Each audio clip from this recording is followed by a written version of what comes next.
In this video, we're going to explore how intermittent fasting can support weight loss. We'll cover the science behind how it works, how to apply it in daily life, possible side effects, and practical guidance on what foods to eat and which ones to limit.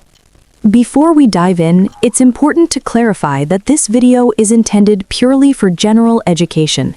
It is not medical advice. If you have a medical condition, such as diabetes, or if you're taking prescription medication, you should always speak with your healthcare professional before making any significant dietary changes. Let's begin by understanding what intermittent fasting actually is. At its core, intermittent fasting involves alternating between periods of eating and periods of not eating. There are two common approaches people usually follow, which we'll discuss in more detail shortly. These are known as the 5-2 method and time-restricted eating, often referred to as the 16-8 approach. In simple terms, intermittent fasting encourages the body to rely on stored energy.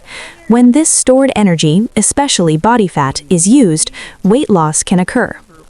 Now let's briefly look at the science behind intermittent fasting, because understanding how it works can make the concept much clearer. When you eat, your body releases a hormone called insulin.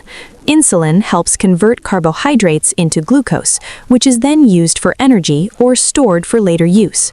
Some glucose is stored in the liver and muscles as glycogen, which acts as a quick energy reserve. However, glycogen storage is limited. Once those stores are full, any extra glucose is converted into fat and stored in the body. During fasting, insulin levels drop. This signals the body to begin using stored energy.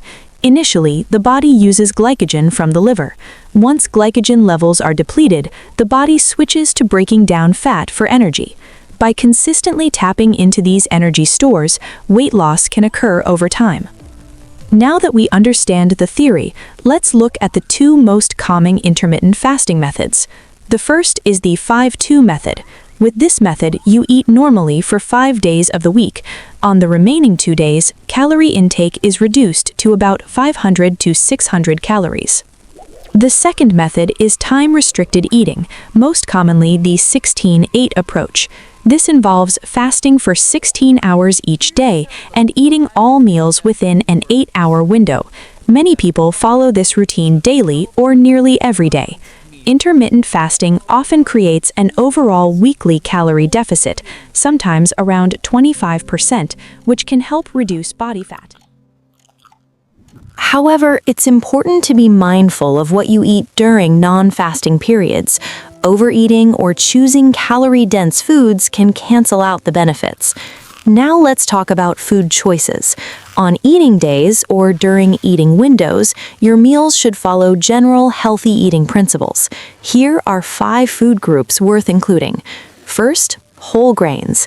These provide slow-release energy, fiber, vitamins, and minerals. Examples include oats, whole grain bread, whole grain pasta, and brown rice. Second, lean sources of protein, such as skinless chicken, turkey, and white fish like cod or haddock. Oily fish, such as salmon, sardines, tuna, and mackerel, are also excellent choices due to their omega-3 fatty acids, which support heart and brain health. Third, dairy products can be included, particularly low-fat options like skimmed milk and low-fat Greek yogurt, which are good sources of calcium for bone health. Fourth, fruits and vegetables are essential. They provide vitamins, minerals, antioxidants, and fiber that support digestion and overall health. Fifth, lentils, beans, and pulses are great plant-based foods. They're low in fat and rich in protein, fiber, and important nutrients. Now let's discuss foods you may want to limit or avoid. Refined carbohydrates should be reduced. These include foods made from white flour, such as white bread, white rice, white pasta, and many sugary breakfast cereals. These foods can cause rapid spikes in blood sugar. Added sugars are another category to minimize. This includes table sugar, syrups, sugary drinks, sweets, chocolates, ice cream, and baked treats. It's also wise to limit foods high in saturated animal fats, such as lard and dripping. Red and processed meats like bacon and sausages should be eaten sparingly, as they tend to be high in saturated fat. If you do eat meat, choose lean cuts and remove visible fat where possible. Highly processed foods such as cakes, pastries, biscuits, pies, and convenience meals should also be limited. These foods are often calorie-dense and high in both sugar and unhealthy fats. As with any dietary approach, intermittent fasting can have side effects. Some people may experience headaches or constipation, especially at the beginning. These issues can often be reduced by staying well hydrated and ensuring adequate intake of fruits and vegetables. Once again, it's important to consider your personal health circumstances.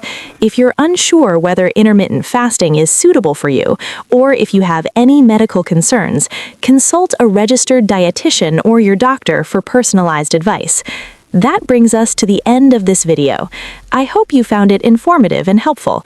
If you did, consider liking the video, leaving a comment to share your experiences, both positive or negative, and subscribing to the channel for more weekly medical education content.